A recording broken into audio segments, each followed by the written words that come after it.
ഞങ്ങൾ ഗാന്ധിയുടെ പാരമ്പര്യം മാത്രം പേർന്നവരൊന്നും അല്ല.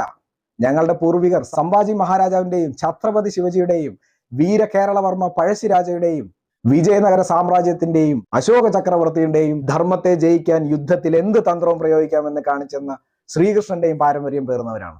ബ്രിട്ടീഷുകാർ തുർക്കിയിലെ ഖലീഫയെ പുറത്താക്കിയെന്ന് പറഞ്ഞ് ഭാരതത്തിൽ ഖിലാഫത്ത് പ്രസ്ഥാനം ആരംഭിച്ച് കണ്ണിക്കാണുന്നവരെല്ലാം കൊന്നൊടുക്കിയ മാപ്പിള വർഗീയ കലാപത്തിൽ തുടങ്ങി ഇന്നും ഈ രാജ്യത്തെ തകർക്കാൻ ഉദ്ദേശിക്കുന്ന ഒരുപാട് പേര് നമുക്ക് ചുറ്റുമുണ്ട്.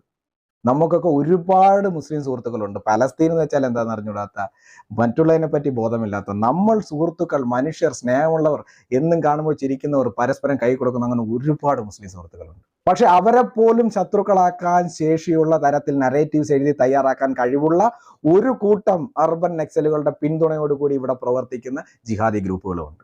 നെതന്യാഹു പ്രസംഗിക്കാൻ കയറിയപ്പോൾ നൂറുകണക്കിന് ആൾക്കാർ ഇറങ്ങിപ്പോയി. അത് അഭിമാനത്തോടു കൂടി റിപ്പോർട്ട് ചെയ്യുന്ന കേരളത്തിലെ ചാനലുകളും പത്രങ്ങളും നാണം കെട്ടവന്മാര്.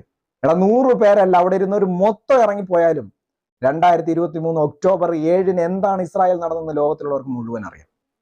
പലസ്തീൻ ഏത് കാലത്തിലാണ് ഉണ്ടായെന്ന് എല്ലാവർക്കും അറിയാം. ഇസ്രായേലിൽ എത്ര സഹസ്രാബ്ദങ്ങളായിട്ട് ഈ ഭൂമിയിലുള്ള രാജ്യമാണെന്നും അറിയാം.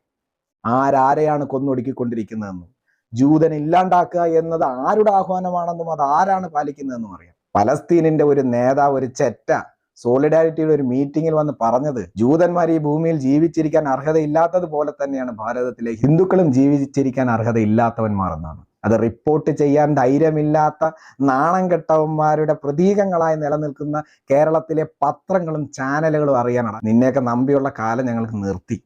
അതാ ഞങ്ങൾ പറഞ്ഞത്, ഗാന്ധിയെ ഒന്നും അനുസ്മരിക്കാൻ ഞങ്ങൾക്ക് മനസ്സില്ല. മുസ്ലിങ്ങൾ കൊല്ലുമ്പോൾ നിന്നു കൊടുക്കാനല്ലേ ഗാന്ധി പറഞ്ഞത്? അവർക്ക് കൊന്നു മതി വരട്ടെ. സാക്രിഫൈസ് ഫോർ ഇസ്ലാം. എന്തിനാണ് സാക്രിഫൈസ്? അവർക്ക് എന്താ വേണ്ടത്? നിങ്ങൾ നബിയെ ഇഷ്ടപ്പെടുകയോ ആരാധിക്കുകയോ എടുത്ത് തലേ വെക്കുകയോ എന്ത് വേണോ അയക്കോ, പക്ഷെ അത് ഞങ്ങളുടെ അമ്മക്കിട്ട് കയറിക്കൊണ്ടാകരുത്. ഞങ്ങൾക്കും വരും തലമുറകൾക്കും ഇവിടെ സമാധാനത്തോടുകൂടി ജീവിക്കണം. ഞങ്ങൾക്ക് മാത്രമല്ല, മുസ്ലിങ്ങൾക്കിടയിൽ പോയി എൻ്റെ സുഹൃത്തുക്കൾ എത്ര നിഷ്കളങ്കരാണ് അവർ. അവരുടെ ഉള്ളിൽ അങ്ങനത്തെ ഒന്നും ചിന്തകൾ പോലും ഇല്ല. നാളെ ഇസ്ലാമിക രാജ്യം ആഗ്രഹിക്കുന്നവർ ഉണ്ട് എങ്കിൽ അവരെല്ലാരെയും കൊന്നൊടുക്കി ഇസ്ലാമിക രാജ്യം സ്ഥാപിച്ചു കഴിഞ്ഞാൽ എൻ്റെ കൂട്ടുകാരായ മുസ്ലിം സുഹൃത്തുക്കൾ അനുഭവിക്കാൻ പോകുന്നത് അതിലും വലിയ പീഡനങ്ങളായിരിക്കും.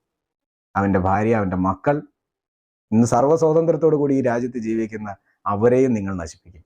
അതിനുവേണ്ടി മാത്രമാണ് ഇവിടെ കുറെ എണ്ണം പലസ്തീൻ എന്ന് പറഞ്ഞ് ചാടുന്നതും അത് അറിഞ്ഞു വെച്ചുകൊണ്ട് അവർക്ക് വളമിട്ട് കൊടുക്കുന്ന കേരളത്തിലെ മാധ്യമങ്ങളോടാണ് എനിക്ക് ചോദിക്കാനുള്ളത്. You are crooks, you will regret one day. പിന്നിന്ന് കുത്തുന്ന ചതിയന്മാരാണ് നിങ്ങൾ. The total media of Kerala.